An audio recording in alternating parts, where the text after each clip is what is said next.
तो दुनिया में नया इतिहास बने। बिना बात ना लड़ते गुजरना, बिना बात बदमाश बने।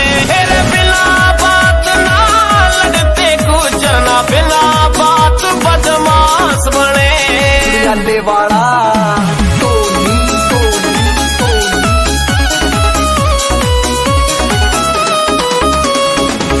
गाँव खेरौली पपला गुजर बदले की आग में जिया हुआ।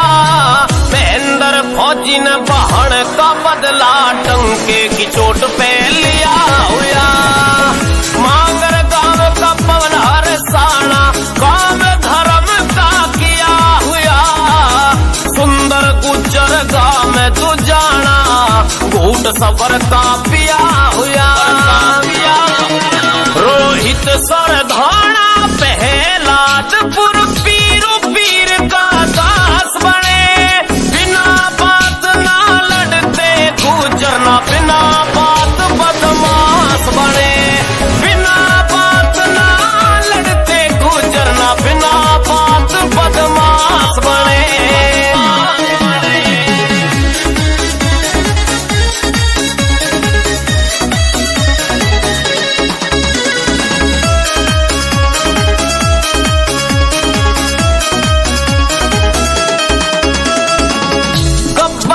गुजर तेरी चर्चा होती लाख हजारों में। जे भगवान तिगा में काम का होता जिक्र यारों में। जीता गुजर शहर रे